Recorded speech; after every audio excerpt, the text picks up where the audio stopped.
Tetapi dikatakan ketika kita menanggalkan manusia lama kita, kebiasaan buruk kita, hal-hal yang negatif dalam kehidupan kita, dan kita mengenal manusia baru, Tuhan memberikan status yang baru, bahwa kita menjadi orang-orang yang merdeka, orang-orang yang dibebaskan, orang-orang yang diselamatkan. Bahkan kita dikatakan selama di dunia ini akan mendapatkan penyertaan Tuhan yang hebat. Amin ya.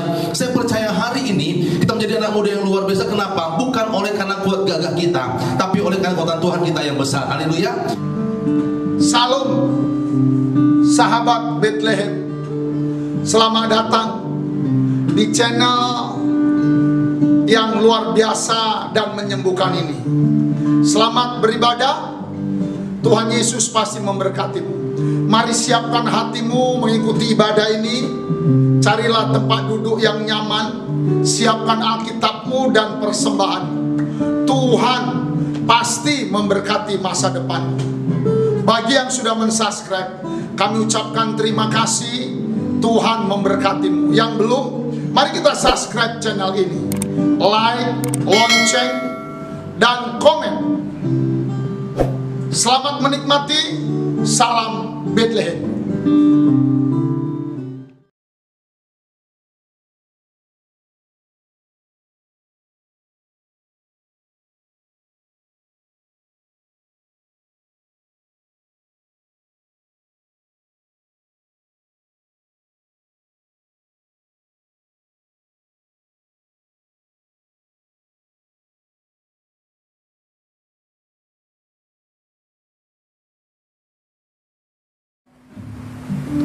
Haleluya, shalom youth yang terkasih dalam nama Tuhan Yesus.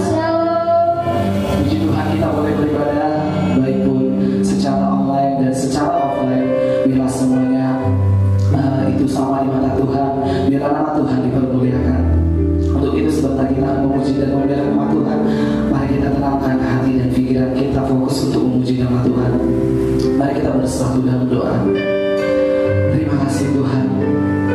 Biarlah kami terus memandang kepadamu Tuhan. Kami siap untuk memegang erat tangan-Mu Tuhan. Agar kami tidak jatuh Tuhan Yesus. Bapa, Engkau melihat yuk, baik dimanapun berada Tuhan.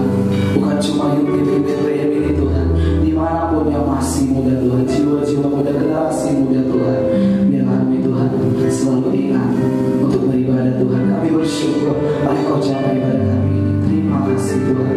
Kami harus sepenuhnya ke dalam tangan-Mu, baik online maupun offline. Terima kasih Yesus. Haleluya, haleluya, amin. Terima kasih.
diberkati. Haleluya.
Tuhan di dalam nama Yesus, dan kami siap memberi hari di dalam nama Tuhan.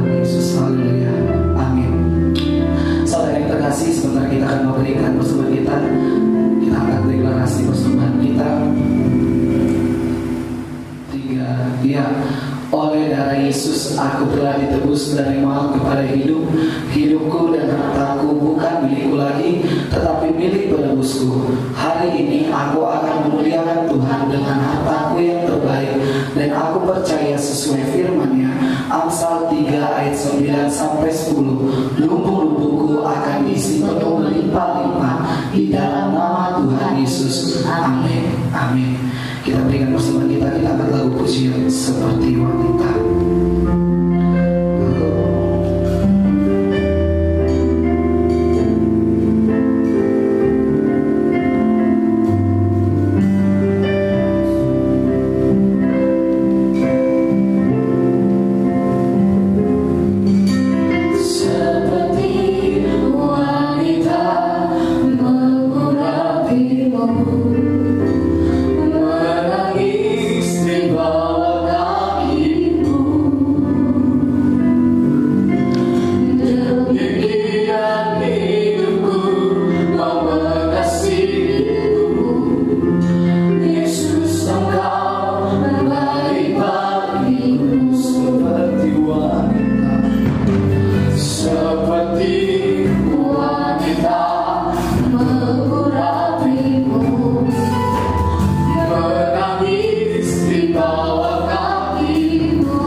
Allah kami yang baik ya Tuhan, terima kasih untuk hari ini, hari yang indah, di mana kami seluruh anak-anak muda-Mu ya Tuhan boleh bersama-sama beribadah, memuji Engkau Allah kami yang hidup, Allah kami yang luar biasa, Allah kami yang memegang tangan kami, yang menuntun langkah-langkah kami ya Tuhan, sehingga kami menjadi anak muda yang berhasil, anak muda yang Kau berkati, oleh karena anugerah Tuhan. Dan sebentar Tuhan dengan firman-Mu Tuhan, urapilah hamba-Mu, bila firman yang kami dengar menjadi kekuatan bagi kami ya Tuhan, menguatkan iman kami, meneguhkan iman kami, supaya boleh bersemangat ya Tuhan, boleh antusias memiliki Allah seperti Engkau menjalani hari-hari kami, masa depan kami dengan gilang gembira penuh dengan harapan sesudahnya firman-Mu. Terima kasih Tuhan, jamalah hati kami dengan segala kebaikan Tuhan, kami siap dengan firman-Mu Tuhan, di dalam nama Tuhan Yesus Kristus.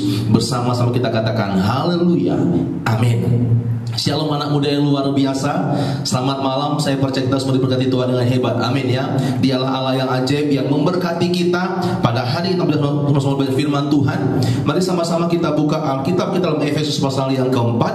Saya akan bacakan ayatnya ke-21 sampai dengan yang ke-24 dengan judul firman Tuhan, hidup dalam karakter manusia baru. Amin. Hidup dalam karakter manusia baru. Efesus pasal yang keempat ayatnya ke-21 sampai 24. Demikianlah firman Tuhan. Karena kamu telah mendengar tentang Dia dan menerima pengajaran di dalam Dia menurut kebenaran yang nyata dalam Yesus, yaitu bahwa kamu berhubung dengan kehidupan kamu yang dahulu harus menanggalkan manusia lama yang menemui kebinasaannya oleh nafsunya yang menyesatkan, supaya kamu dibaharui di dalam roh dan pikiranmu, dan mengenakan manusia baru yang telah diciptakan menurut kehendak Allah di dalam kebenaran dan kekudusan yang sesungguhnya. Anak muda dikasihi Tuhan, hari ini firman Tuhan mengajar kita bahwa dulunya kehidupan kita jadi orang yang sia-sia. Dulunya sebelum kenal Tuhan kita orang yang hidupnya bebas begitu saja, tanpa ada arahan dan tujuan, tanpa punya pengharapan. Tetapi dikatakan ketika kita menanggalkan manusia lama kita, kebiasaan buruk kita, hal-hal yang negatif dalam kehidupan kita, dan kita mengenal manusia baru, Tuhan memberikan status yang baru, bahwa kita menjadi orang-orang yang merdeka, orang-orang yang dibebaskan, orang-orang yang diselamatkan. Bahkan kita dikatakan selama di dunia ini akan mendapatkan penyertaan Tuhan yang hebat. Amin ya. Saya percaya hari ini kita menjadi anak muda yang luar biasa. Kenapa? Bukan oleh karena kuat gagah kita, tapi oleh karena kekuatan Tuhan kita yang besar. Haleluya.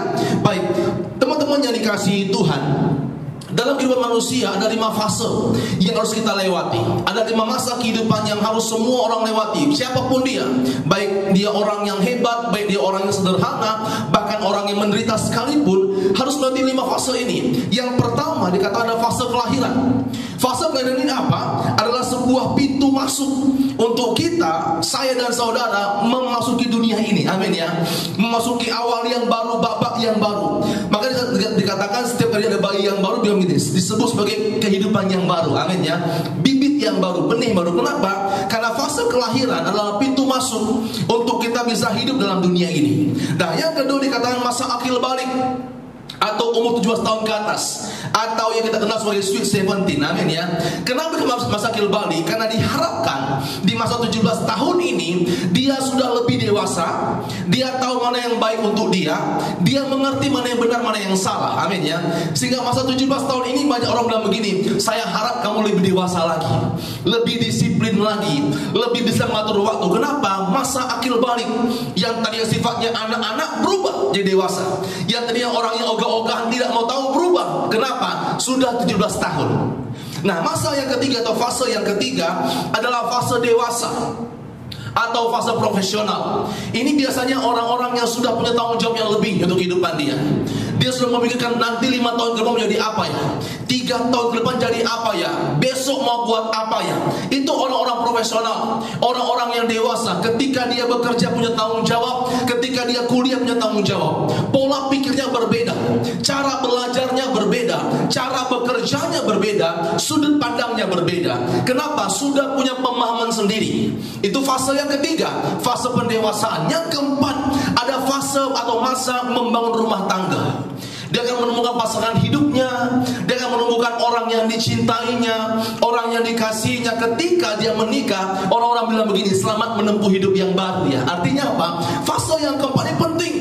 Siapapun Anda anak-anak muda, berdoa untuk pasangan hidupmu, untuk jodohmu, biarkanlah Tuhan yang memberikan yang terbaik. Amin ya. Karena masa yang keempat ini, membangun rumah tangga, itu adalah masa yang indah, masa yang luar biasa. Kenapa? Karena sebuah pernikahan atau sebuah rumah tangga bukan maunya kita, itu rencana ilahi yang harus kita genapi. Amin ya. Yang kelima, yang terakhir, ada namanya fase akhirat atau masa akhirat. Masa ini masa yang penting dalam kehidupan kita, yaitu semua rangkuman, semua hasil dari apa yang kita tabur, apa yang kita perbuat, apa yang kita kerjakan, apa yang kita ketahui.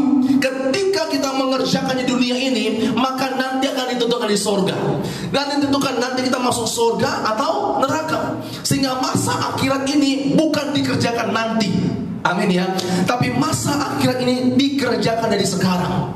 Mulailah berbuat baik, mulailah mencari Tuhan, mulailah sungguh-sungguh beribadah kepada Tuhan, mulailah ambil waktu untuk melayani orang-orang banyak. Kenapa? Ini menentukan akhirat kita. Amin ya. Apa yang kita perbuat, apa yang kita tabur akan kita tuai. Tetapi ada satu fase yang istimewa, masa-masa yang istimewa, di mana Alkitab mengajarkan satu titik yang baru, satu momen yang baru, yaitu fase menjadi manusia yang baru. Amin ya.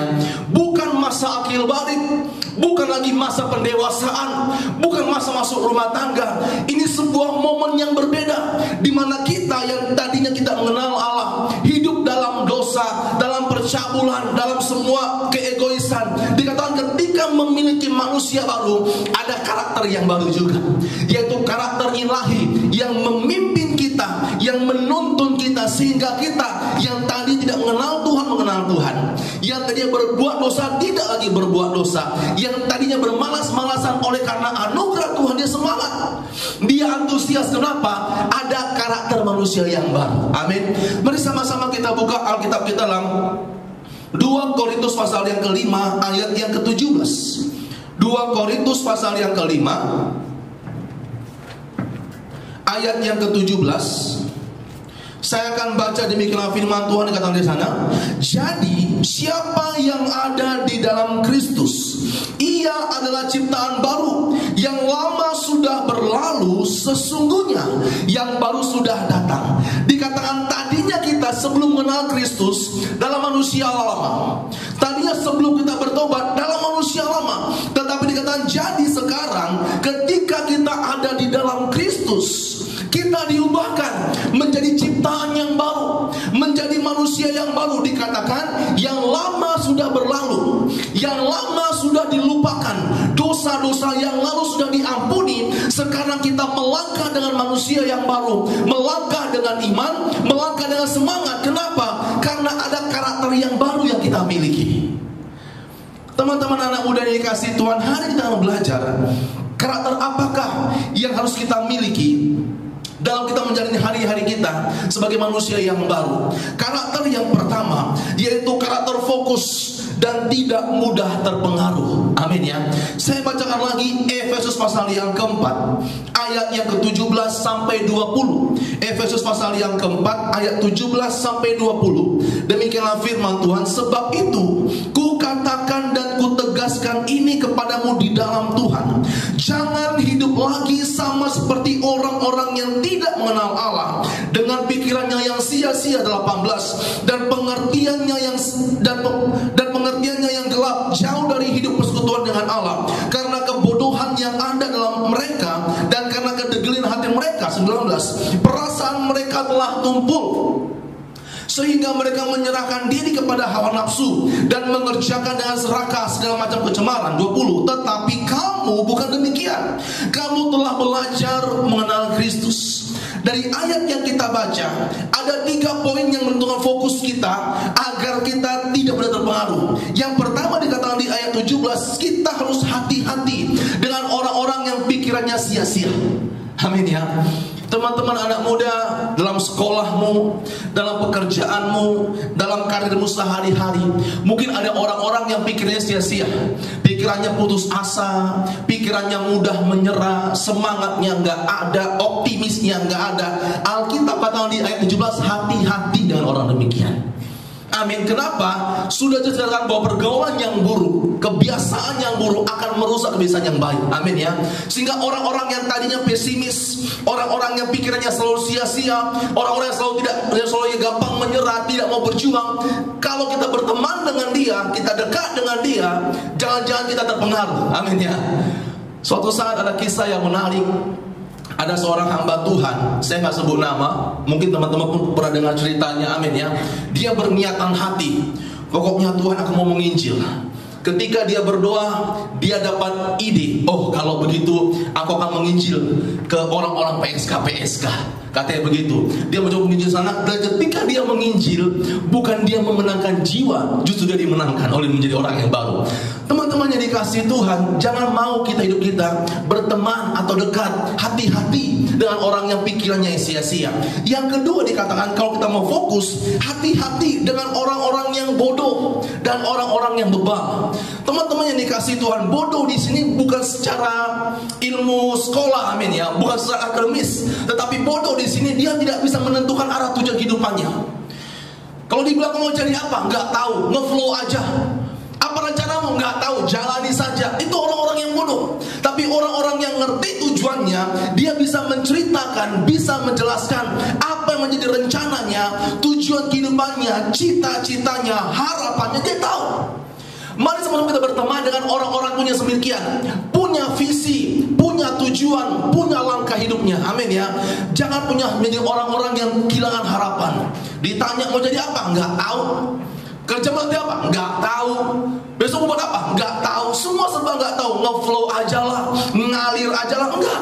Itu bukan manusia baru. Manusia baru dia tahu tujuannya, dia tahu apa cita-citanya, dia tahu harapannya. Di ayat 18 bilang hati-hatilah terhadap orang-orang yang bodoh, terhadap orang-orang yang nggak punya tujuan, terhadap orang-orang yang tidak bisa menentukan langkah kehidupannya. Yang ketiga, untuk kita bisa fokus, yang ketiga, kita harus menjadi anak-anak muda yang selalu belajar untuk mengenal Kristus. Amin ya. Saya akan bacakan 20, tetapi kamu bukan demikian. Kamu telah belajar untuk mengenal siapa? Kristus. Dikatakan kalau kita menjadi orang yang berbeda, orang yang tidak sama dengan yang lain, menjadi manusia yang baru. Ciri yang ketiga dikatakan bahwa kita memiliki iman, memiliki hati, memiliki kerinduan untuk selalu belajar mengenal Kristus. Sehingga ada anak-anak muda yang berani waktu doa pagi, dia ambil berpuasa, dia mau sungguh-sungguh beribadah, dia mau melayani. Bukan kenapa? Bukan karena disuruh, bukan karena khotbah pendeta, tapi oleh karena manusia baru yang menggerakkan hatinya untuk melayani, yang menggerakkan hatinya untuk berdoa. Orang-orang yang demikianlah, yang pertama hati-hati dengan orang yang sia-sia, hati-hati dengan orang yang bodoh, dan yang ketiga dia memiliki pengenalan Kristus. Dia akan menjadi orang yang fokus dan menjadi orang yang tidak mudah terpengaruh. Amin ya.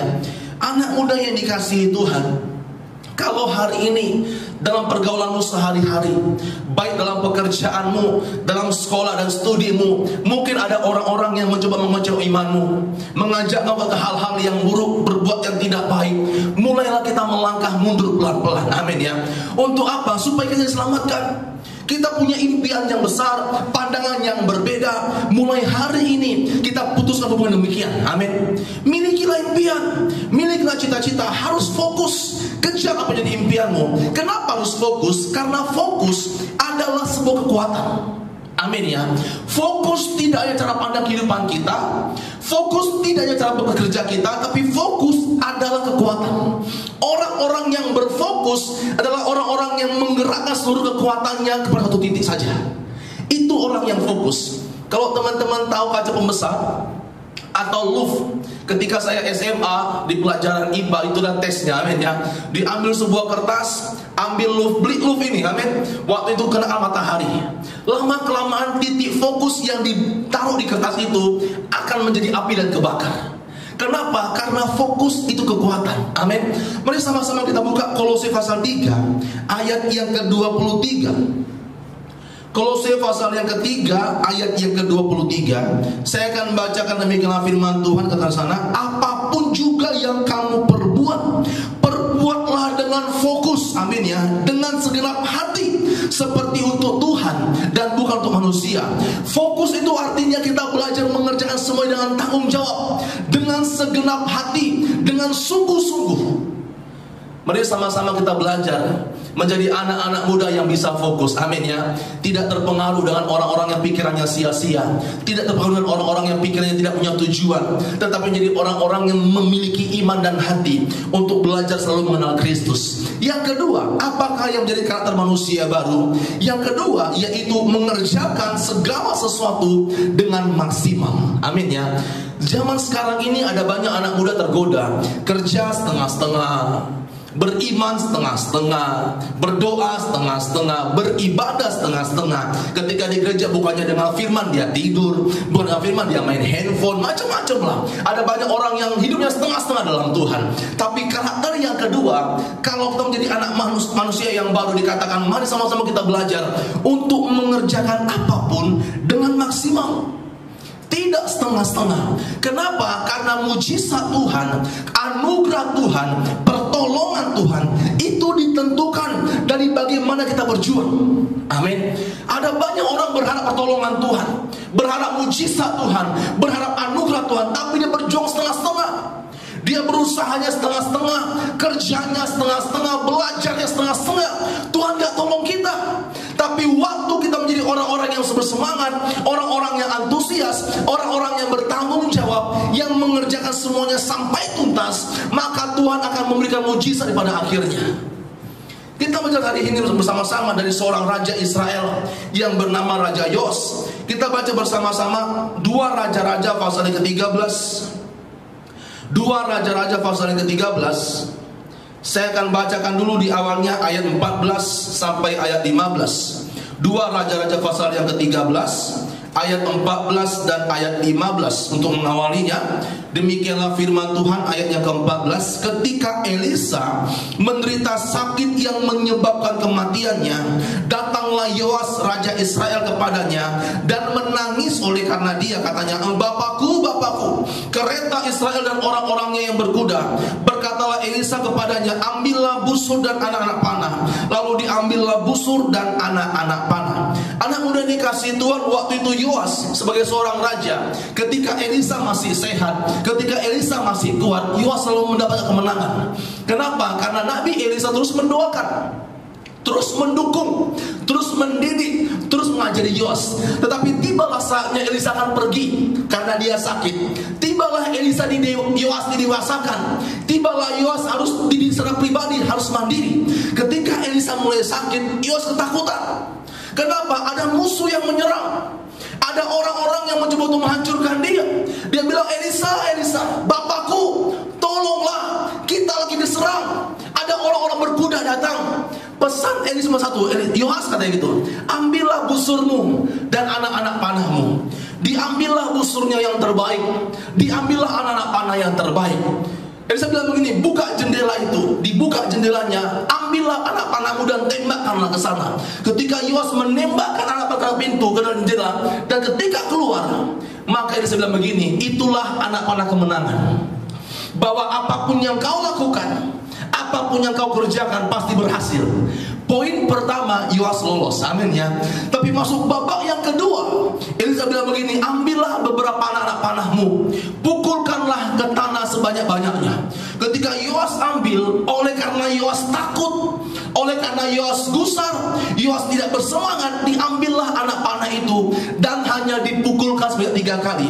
Kita baca bersama-sama ayat 18-19 bilang begini, sesudah itu berkatalah ia atau Nabi Elisa, ambillah anak-anak panah itu, lalu diambilnya. Setelah diambilnya, berkatalah Elisa kepada Raja Israel, pukulkan itu ke tanah. Lalu dipukulkanlah 3 kali, kemudian ia berhenti. Tetapi gusarlah api Allah itu kepada Elisa, berkata, seharusnya engkau memukul 5 atau 6 kali.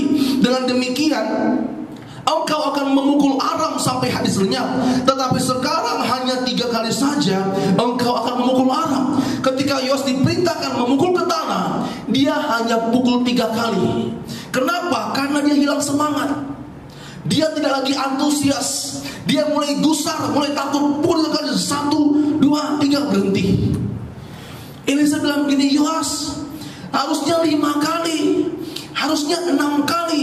Alkitab bilang begini, harusnya kau berbuat lebih, kerjakan lebih semangat lagi, bekerja lebih keras lagi, berdoa lebih keras lagi, berjuang lebih keras lagi. Jangan setengah-setengah, kerjakan sungguh-sungguh. Ketika Yoas mengajarkan demikian, Elisa bilang begini, Yoas, berarti kau, kata Elisa, hanya mengalahkan orang Aram sebanyak 3 kali saja, tidak sampai habis lenyap. Mari sama-sama kita perhatikan ayat 25. Dibilang begini 25, Yoas bin Yoahas merebut kembali dari tangan Ben-Hadad bin Hazael kota-kota yang dalam peperangan direbut Ben-Hadad dari tangan Yoas ayahnya. 3 kali Yoas mengalahkan dia dan mendapat kembali kota-kota Israel. Alkitab mencatat dengan sangat jelas, hanya 3 kali saja Yoas mengerjakan itu, dan hanya 3 kali saja pula Yoas mampu mengalahkan Aram. Kali yang keempat, kali yang kelima, kali yang keenam Yoas gak bisa lagi. Anak muda dikasih Tuhan, hari ini mari sama-sama kita belajar. Saya dan saudara, anak muda dikasih Tuhan masih punya banyak ide, punya banyak keahlian, punya banyak tenaga, punya banyak waktu. Berikanlah semuanya all out buat Tuhan. Amin ya.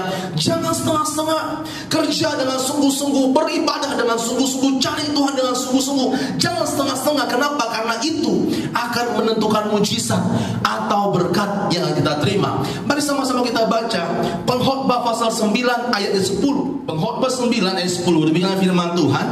Dikatakan di sana, segala sesuatu yang dijumpai tanganmu untuk dikerjakan, kerjakanlah itu sekuat tenaga, karena tak ada pekerjaan, pertimbangan, pengetahuan dan hikmat dalam dunia orang mati. Kemana engkau akan pergi? Dikatakan segala sesuatu apapun yang dijumpai tanganmu, pekerjaanmu kah, perkuliahanmu kah, studimu kah, karirmu kah, apapun itu dikatakan kerjakanlah semuanya. Jangan setengah-setengah, tapi dengan sekuat tenaga, dengan sungguh-sungguh. Kenapa? Karena itulah yang akan menentukan mujizat yang kita terima daripada Tuhan. Amin ya. Teman-teman, maaf saya bilang begini, tidak ada mujizat bagi orang yang malas. Amin. Tidak ada pertolongan Tuhan bagi orang yang malas. Tidak ada anugerah Tuhan bagi orang yang malas. Tapi bagi orang yang mau berjuang, orang yang bersemangat, orang yang antusias, dialah yang memperoleh pertolongan Tuhan. Dialah yang menerima mujizat daripada Tuhan. Biarlah hari ini poin yang kedua, karakter manusia baru, yaitu mengerjakan semuanya, segala sesuatu dengan maksimal. Yang ketiga, yang terakhir, karakter manusia yang baru yang kita miliki, yaitu tetap setia untuk selalu mencari Tuhan. Teman-teman yang dikasihi Tuhan, anak muda yang luar biasa, hari ini mungkin ada di tengah-tengah kita sedang bekerja, atau sedang berkuliah, atau bersekolah, apapun. Mungkin kau saat ini pun sudah menikah, sudah bangun rumah tangga. Saya mau katakan semuanya itu, pekerjaan kita itu, sekolah kita itu, rumah tangga kita itu, bukan oleh karena kuat gagah kita, bukan karena pintarnya kita, bukan karena hebatnya kita, tetapi itu semua pemberian Tuhan. Amin. Itu semua anugerah Tuhan, itu semua berkat yang kita terima oleh karena kebaikan Tuhan. Amin. Berarti apa? Berarti setiap hari langkah kehidupan kita, masa depan kita, apa yang kita lakukan itu anugerah Tuhan. Berarti kalau semuanya pemberian Tuhan, yang harus kita kerjakan apa? Tetaplah sungguh-sungguh setia untuk selalu mencari Tuhan. Anak muda dikasih Tuhan, tidak ada alasan untuk tidak beribadah, tidak ada alasan untuk tidak berdoa, tidak ada alasan untuk baca firman Tuhan. Tapi ada begitu banyak alasan kita beribadah kepada Tuhan. Amin. Alkitab berkata bahwa ibadah itu mengandung janji, baik untuk hari ini, baik untuk hari besok, dan untuk masa depan. Artinya apa? Biarlah semua pekerjaan kita, kita sertai dengan ibadah kita. Iman kita sertai dengan ibadah kita. Pelayanan kita sertai dengan ibadah kita. Cita-cita kita sertai dengan ibadah kita. Orang-orang yang setia mencari Tuhan, orang-orang yang setia untuk berhubungan baik dengan Tuhan, itulah orang-orang yang memperoleh kemenangan. Amin. Saya akan bacakan 2 Tawarik pasal yang ke-26 ayat 3 sampai yang ke-5. 2 Tawarik pasal yang ke-26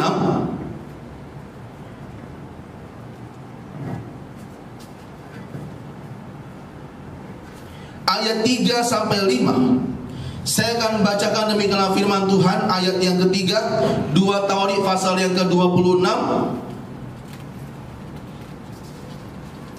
ayat 3 sampai dengan ayat yang ke-5. Demikianlah firman Tuhan ayat 3. Uzia berumur 16 tahun pada waktu ia menjadi raja, dan 52 tahun lamanya ia memerintah di Yerusalem. Nama ibunya ialah Yekolia dari Yerusalem. Ia melakukan apa yang benar di hadapan Tuhan, tepat seperti apa yang dilakukan Amazia ayahnya. Ia mencari Allah selama hidup Zakaria, yang mengajarnya supaya takut akan Allah. Dan selama ia mencari Tuhan, Allah membuat segala usahanya berhasil. Amin ya. Ini Raja Uzia, ini raja termuda, 16 tahun udah jadi raja. Saya mau tanya teman-teman anak-anak muda, umur 16 tahun ngapain sekarang ini? Amin. Uzia 16 tahun jadi raja, memimpin bangsa Israel, memimpin jabatan yang tertinggi. Dikatakan selama 52 tahun kerajaannya kokoh, tidak tergantikan. Kenapa? Bukan karena Uzia hebat, bukan karena Uzia orang yang pintar, tetapi Uzia adalah orang yang mau mencari Tuhan.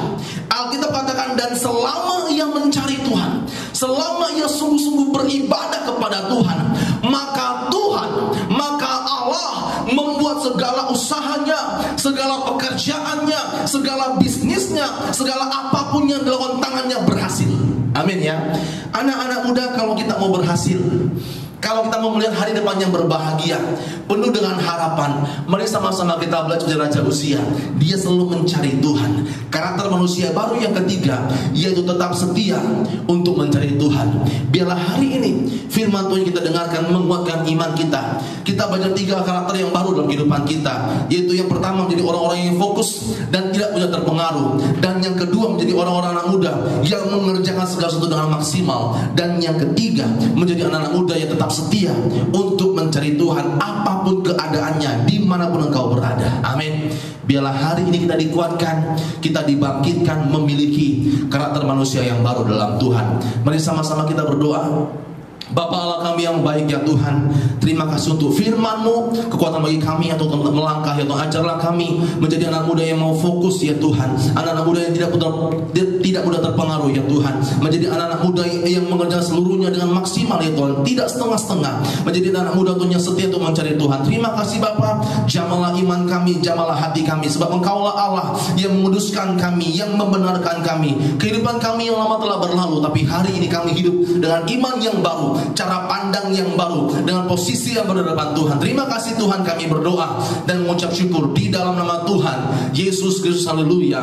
Amin. Salam, puji Tuhan, luar biasa firman yang kita dapatkan pada malam hari ini. Terima kasih buat Pak Michael dulu. Semoga pelayanannya semakin berkati terus. Baik, sebelum kita mengumpulkan persembahan, ada baiknya kita mendengarkan pengumuman kita terlebih dahulu. Pengumuman yang pertama, jangan lupa minggu depan kita kembali beribadah, ibadah youth, dan jangan lupa tetap share link YouTube kita supaya YouTube kita juga semakin diberkati. Dan besok hari Minggu pukul 8 pagi dan pukul 10 kita akan beribadah, ibadah umum secara langsung, dan ibadah online akan kita adakan pukul 8 pagi dan pukul 8 malam. Di hari Senin kita akan mengadakan ibadah korporat pukul 7.30 malam. Kami harap kepada setiap para pelayan untuk datang mengikuti ibadah tersebut. Di hari Selasa kita ibadah keluarga di setiap rumah-rumah dan maksimal 3 keluarga dalam satu rumah. Di hari Jumat kita latihan pukul 7.30 untuk kawan-kawan yang rindu untuk melayani Tuhan. Mari datang supaya kita latihan dan memuji Tuhan bersama-sama. Pada hari Sabtu kita mengambil puasa bersama-sama, dan pukul 10 pagi kita akan melaksanakan ibadah puasa sampai dengan selesai. Amin. Begitu pengumuman kita pada malam hari ini. Tuhan Yesus memberkati. Haleluya. Sebentar kita akan memberikan persembahan kita yang kedua. Kita ucapkan deklarasi persembahan kita. 2, 3, ya. Oleh darah Yesus aku telah ditebus dari maut kepada hidup. Hidupku dan hartaku bukan milikku lagi, tetapi milik penebusku. Hari ini aku akan memuliakan Tuhan dengan hartaku yang terbaik, dan aku percaya sesuai firman-Nya. Amsal 3 ayat 9-10. Lumbung-lumbungku akan diisi penuh limpah-limpah di dalam nama Tuhan Yesus. Amin. Kita angkat lagu pujian Aku Diberkati.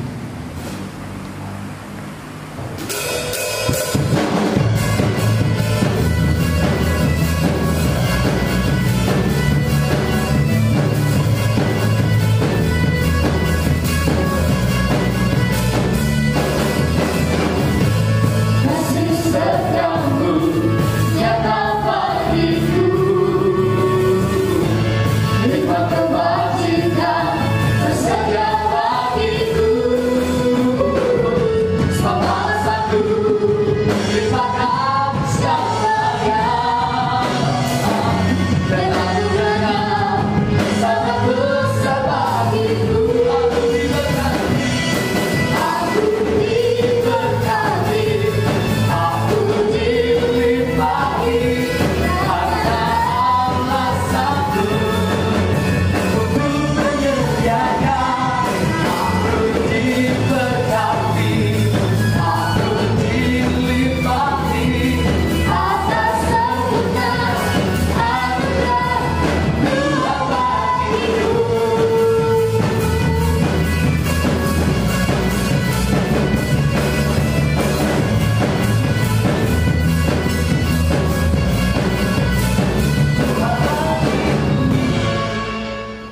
berdoa. Bapa Allah kami yang baik ya Tuhan, terima kasih untuk hari ini ibadah kami telah Kau berkati. Engkau Allah menjamah telah ibadah kami Tuhan, dari puji-pujian sampai persembahan pada firman-Mu Tuhan. Jika kami dikuatkan oleh karena anugerah Tuhan, kami berpada hari ini ya Tuhan, bagi seluruh anak-anak muda-Mu Engkau berkati iman kami Tuhan, menjamah pekerjaan kami, menjamah sekolah kami, menjamah masa muda kami oleh kebaikan Tuhan. Engkau Allah Allah yang menjamah kami, melindungi kami ya Tuhan. Saat ini kami juga berdoa untuk memberi bangsa kami Indonesia. Biarlah Engkau Allah yang melawat dan menjamah menjadi bangsa yang besar, bangsa yang maju, bangsa yang kudus, bangsa yang Kau perhatikan ya Tuhan, bangsa yang Kau pelihara oleh karena anugerah kebaikan Tuhan. Kami juga berdoa untuk pemimpin kami Tuhan, Kau menjamah presiden kami ya Tuhan. Engkau Allah menjamah dan segala kebaikan Tuhan, berikan hikmat daripada Engkau Tuhan. Kami juga berdoa untuk seluruh kabinet kerja yang ada Tuhan. Engkau Allah Allah yang memberkati, memberikan hati dan hikmat ya Tuhan untuk menjadi bangsa ini menjadi bangsa yang besar ya Tuhan, oleh karena anugerah Tuhan. Terima kasih Tuhan. Kami juga berdoa ya Tuhan bagi kedua orang tua kami, berkati pekerjaan mereka dengan kesehatan, dengan umur yang panjang, dengan rezeki, dengan penyertaan daripada Kau Tuhan. Karena Engkau Allah Allah yang luar biasa, Engkau Allah Allah yang mulia, Allah yang memegangkan iman kami. Terima kasih Tuhan, hari ini kami dikuatkan, kami diberkati oleh karena kebaikan Tuhan. Kami juga berdoa ya Tuhan, mungkin ada tengah-tengah keluarga yang sedang sakit Tuhan, pada hari ini bilur-bilur dari luar biasa Tuhan, di dalam nama Yesus menyembuhkan kami, menyehatkan kami oleh karena kebaikan Tuhan. Terima kasih Bapa, dan malam ini kami akan pulang, kami akhiri ibadah kami dengan segala kebaikan Tuhan. Anak muda yang dikasihi Tuhan, pada malam hari ini terimalah berkat daripada Allah Bapa, cinta daripada anaknya Yesus Kristus, dan kekuatan daripada Allah Roh Kudus. Kiranya Tuhan berkati kau dengan luar biasa, menyinar kau dengan rahmat yang besar dalam kehidupanmu, diberkati keluargamu, masa mudamu, pekerjaan dan studimu, dan apa saja kau kerjakan, Tuhanlah yang membuat berhasil mulai dari malam hari ini, besok, bahkan sampai selama-lamanya, di dalam berkat nama Tuhan Yesus Kristus. Bersama-sama kita katakan haleluya, amin, amin. Tuhan memberkati. Shalom.